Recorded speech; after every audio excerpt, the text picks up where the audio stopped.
Hello, everyone. My name is Dean Gerber. I'm ISTAT Board President. As many of you know, I took the helm of ISTAT earlier this year in March. It's been a challenging year for us, but I do think once you hear this State of the State address, you'll be encouraged by all we've been able to do and all the things that we've got planned for the coming year. Our agenda for today is we'll talk about ISTAT events past and future. We'll go over our membership. We'll talk a bit about our educational programs, which I'm actually quite excited about. We'll talk about our ISTAT Online offerings. We'll discuss our commitment to ESG, and we'll focus on what's ahead for us as an organization. So let's get right into it.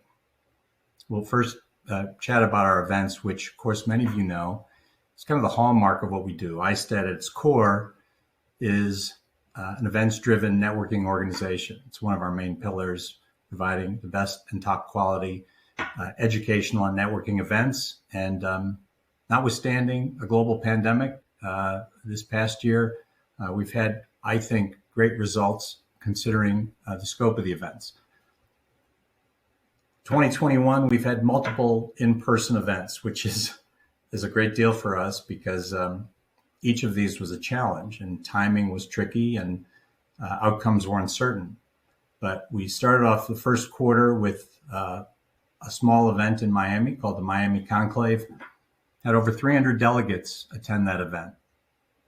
We went to Mexico City for the ISTAT Latin America Forum, and it was a great success. A lot of people showed up, and it was a wonderful event. ISTAT EMEA in Edinburgh hosted over 800 delegates. And again, it was, I think, the first big dip in the pond for one of our larger events and proved to be enormously successful and kind of proved the value of networking opportunities for our members. Most recently, we had ISTAT Americas, which had over 1,500 delegates in Austin. And have to say it was a tremendous success, well beyond what we originally thought. To put it into context, in ISTAT 2020, which occurred just before the pandemic began, and coincidentally also in Austin, we had over 2,000 delegates. So we had about 75% attendance on a relative scale between the two events. So we're really pleased with that and hope in 2022 we'll be able to get back to our more normal numbers. And then, of course, most recently, we had our holiday receptions in Tokyo, London, and New York. The events were all compliant with local restrictions, but we had capacity crowds at each. And again, proved the power of networking and people's desire to get together in person. So 2021, in terms of in-person events, proved to be perhaps more successful than we ever could have imagined, certainly at the beginning of the year. If you look at the map of what we have in plan in store for 2022, you'll see that we're all over the globe. We're a global organization. We really do try to focus on putting our events all over because it's reflective of our membership. We start the year in Singapore in February. We'll be in San Diego for ISTAT Americas in March. We'll be in Singapore again in the spring for ISTAT Asia. In the summer, we'll be at the Farnborough Air Show and in London for our hub. We finally get to be in Africa. We finally have an event in our EMEA in the fall in Marrakesh. We will be in Panama in November for ISTAT Latin America. And we look to have our traditional holiday receptions in December in Tokyo, London, Dublin, and New York. Again, obviously, these events are uncertain. We don't know what the pandemic has in store for us, but this is what we're planning on. We've made what contingencies we can make. But our goal is to host these events in person, compliant with all local safety requirements. And we're excited about it. I think the This is a great calendar of events, in-person events for our members, and we're looking forward to the upcoming year. In looking at membership, it shouldn't surprise anyone that after our peak of membership over 5,000 members in 2019, that number dwindled over the last couple of years. It's not surprising. We are predominantly a networking event organization, and without those events, some folks didn't renew their membership. Totally understandable. Our aim in the coming year, what we have in our budget, is a robust increase in membership of about 10%. We expect that with the in-person gatherings that we have scheduled, that the ISTAT membership will increase proportionally. So we're looking forward to seeing that number pop up. We think the right number is in the 5,000 range. As you can see from the growth curve on the right there, we've been tremendously successful over the years, not only in our overall membership, but in our regional membership. So we are looking forward to the coming year. I'm hopeful that we can get our membership up. To put it into context, this is ISTAT membership dues are a significant part of the revenue that we generate to support our member services. I should also point out that ISTAT hasn't increased its membership dues since I've been on the board. Dating back to at least 2011, there's not been any membership increase. So the dues are important. They do generate a lot of the revenue that we use. Our big events generate revenue for our bottom line, which helps us support the other membership services that we provide for free. This past year has seen a significant deficit for our events and for our bottom line. Again, not surprising in the midst of a pandemic that we'd have a big deficit. This is why over the preceding years, we built a big reserve to support us so that we wouldn't miss a beat during a pandemic. Not that anyone planned for it, but having those reserves certainly proved quite useful and allowed us to do some of the other things that we'll be talking about.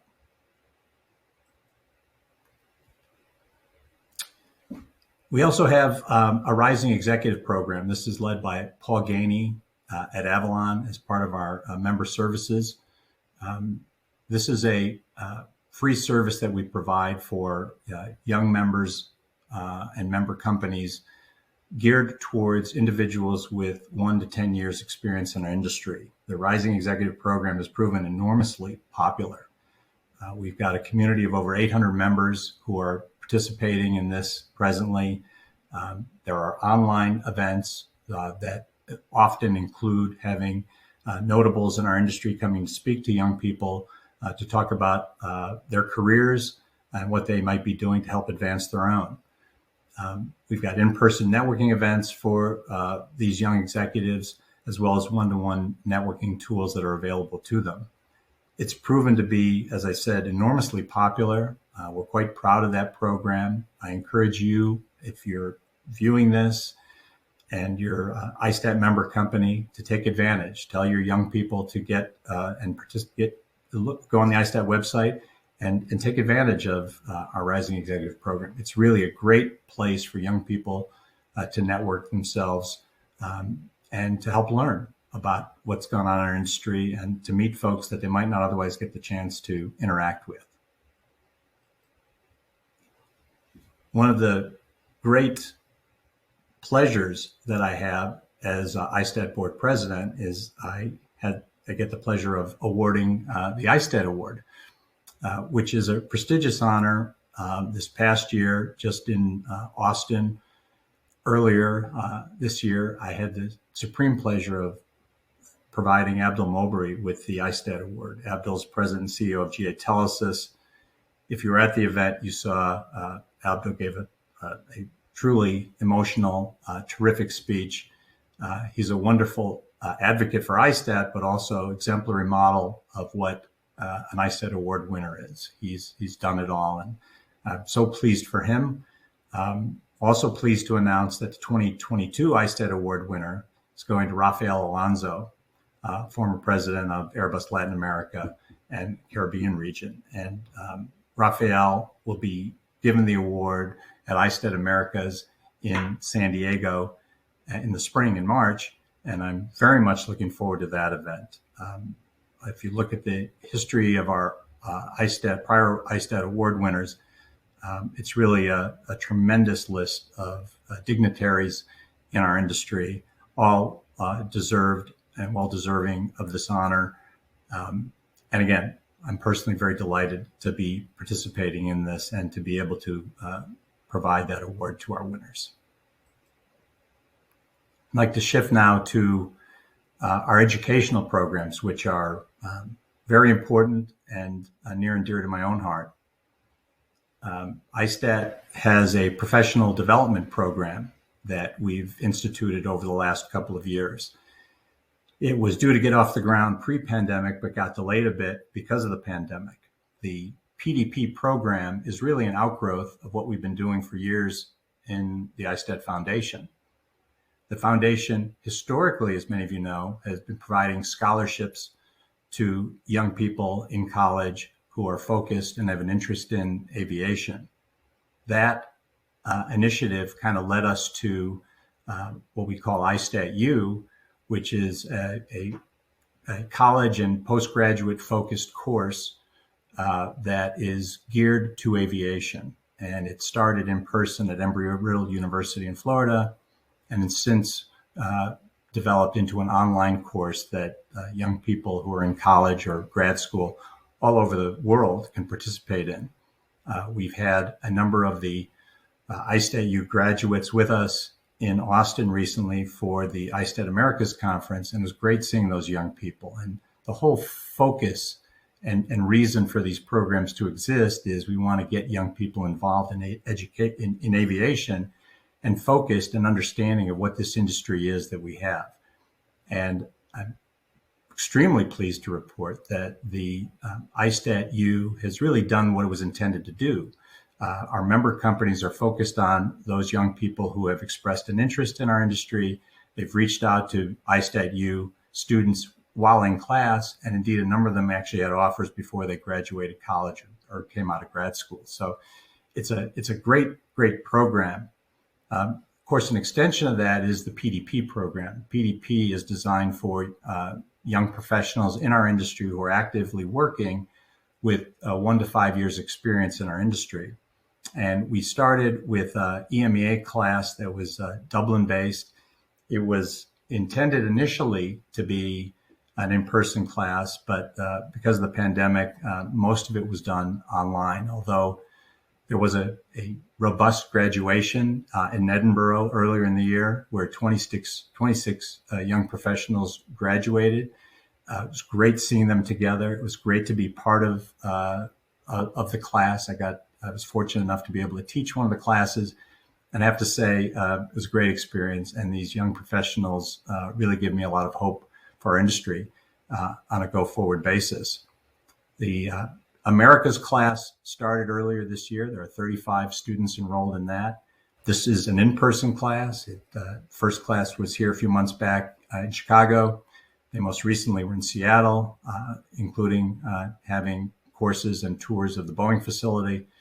There'll be a New York segment, and then ultimately there'll be a graduation at ISTAT Americas in San Diego in March. So I'm really very excited about that class and the great interest that our member companies have expressed in participating in this. We've selected the 2022 class for EMEA, which will be in person, Dublin-based. There'll be a segment in Toulouse at the Airbus factory, and we're very excited and appreciative of both Boeing and Airbus making these facilities available. I should also mention that PwC is a partner in this with ISTAT and has dedicated time, effort, resources to us, so we greatly thank them. But the 2022 class was selected. There were over 90 applicants for somewhere around 25 slots. So really pleased with the way that's worked out. And for the 2022-2023 class in the Americas, we're hoping that applications for that will open up in March of 2022. Our goal eventually is to have an Asia class as well. So we'll have 3 separate programs running at the same time. The director of the program is Nils Hellerstrom, who's done a tremendous job, and I couldn't be more pleased about what we're doing there. So looking forward to having multiple programs going on. And if you're interested in the PDP program, by all means, go on to the ISTAT website or reach out to any ISTAT board member. Of course, our Appraiser program continued in full throttle, notwithstanding the pandemic, and led by Bryson Monteleone, who really heads the program. We've seen tremendous growth in the Appraiser program since January of 2019. The Appraiser program is one of the 3 main pillars of what we do at ISTAT. As a lawyer, I often see written in documentation requirements for appraisers from ISTAT certified appraisers. It's a tribute to all the effort and time that's been put into this program in the development of it and the certification process. We've advanced our testing capabilities so that we can test and certify appraisers around the globe. We've introduced programs at each of our ISTAT events, whereas ISTAT Appraising 101, we call it, which is an introduction that's offered to a number of people in our industry at our events. And I encourage you to participate in that. It's a great way for non-appraisers to find out what's going on, and for people interested to kind of get a toehold into what it all means. But this is a kind of a critical part of what we do. We're very proud and pleased to support that program. It does mean something to be an ISTAT certified appraiser, and we're delighted to have that such an important part of what we do. The ISTAT Online is something that was conceived out of necessity once the pandemic hit in March of 2020. ISTAT wanted to remain relevant. We wanted to provide services to our organizations and members who couldn't otherwise get together. It started, you may recall, with ISTAT Chats. It's since led into ISTAT Learning Labs, which if you haven't participated in those, I encourage you to go online and see. We've had over 2,500 people participate in these ISTAT Online events. Peter Negline of BOC Aviation heads our ISTAT Online committee, and he's done a tremendous job in putting together really top-notch programs. He and Nils Hellerstrom have led our learning labs. It covers the gamut of issues facing our industry. Most recently, there's been a good number on ESG, and I encourage you to go on and look if you haven't already. We've heard Norm Liu speak. Shannon Ackert talked about aircraft maintenance. Bryson talked about appraising. It's really the faculty leading these ISTAT Online events is top notch. These are leaders in our industry, and I encourage you to go on and take a look. There's a huge library now. We've got over 75 different products in the archives. They continue to grow monthly, and it's a great resource if you've got the capability to get on and spend some time with it. I think it's worth it. And we are, notwithstanding that we're back to our in-person events, we're very much looking forward to continue with our online offerings for the foreseeable future, because we see the value, our members see the value, and it's just another member benefit that we like to provide to our members. So encourage you to get online and take a look at that. Of course, our industry is in the crosshairs of ESG, and it's something that we're very focused on. At the ISTAT level, we've got a big focus on D&I. It is, we don't tell member companies what to do, but certainly we are, as ourselves, take a good look at ourselves and try to improve our D&I strategies and create roadmaps for ourselves for improvement in that area. So whether it be panel discussions, whether it be compositions of events that we're holding, we really do focus on these things. We've partnered up with Avalon to create women's networking receptions at EMEA and ISTAT Americas, and these have proven to be very useful. If you look at just the composition of the ISTAT board now, it's the most geographic and gender diverse board that we've ever had in our history. And so I'm very proud of that. And it's something that we as a board ourselves look inward on and focus on to make certain that we're engaged in best practices there. And I should mention, Malene Skolnick is head of our D&I committee on our ISTAT board, which is now a standing committee on our board. We've also created a new committee focused on sustainability. Again, this is something that's most relevant to our industry.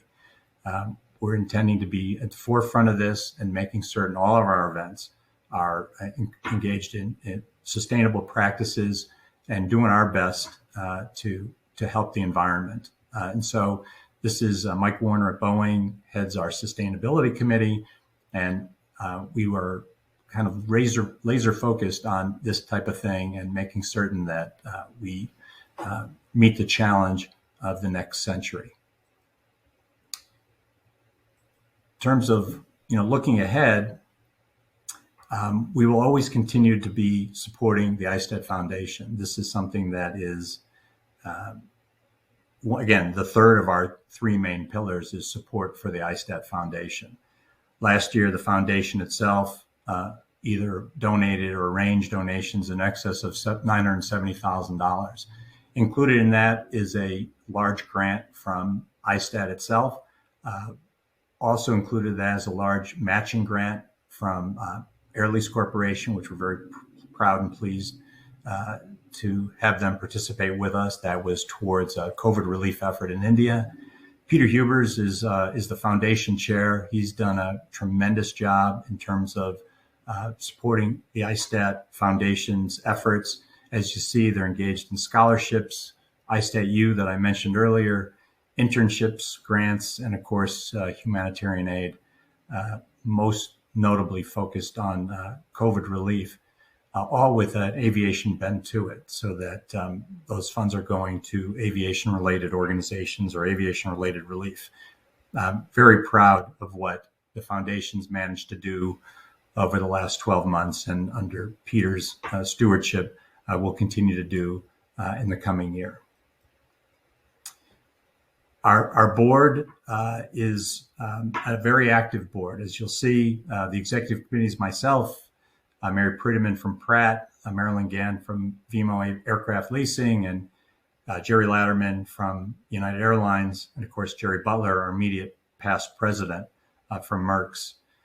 We had an ISTAT board election earlier in the year and had three new members join: Adrian Darzan from Genesis, Mamoun Kuzbari from Novus, and Adam Pilarski from Avitas. We've also, Milan Skolnick from Amazon was reelected to another term. So as you'll see, it's a gender and geographically diverse board. It was announced earlier at ISTAT Americas that Mary Prettyman was elected president-elect. She will succeed me as ISTAT board president in 2023. I'm very excited about that and looking forward to Mary taking the realm. But most importantly, I think in looking back at the board presidents that preceded me, while I was on the board, Mark Allenson, Doug Runte, Jeff Thornton, most recently Jerry Butler, have all set a very high bar. I hope to live up to that bar, and I know Mary will. It's a great organization, but this is a volunteer board. It's also a quite active board. Each of the individuals on this list here should be given praise for the work they're doing, and looking forward to an even more robust year in the coming year. We do have an ISTAT board election coming up. Joe Yitang is CEO of Clover. He's stepping down off the board after a successful term, but we will have one nominee to be elected from March 2022 to March 2026. So there will be election submissions must be sent via email to istat.org by 21 December. So if you're interested in running for the board, I encourage you to get your submissions in And most importantly, I want to thank Joe for all his contributions. Joe has been a great contact to particularly the initiatives that we have in China.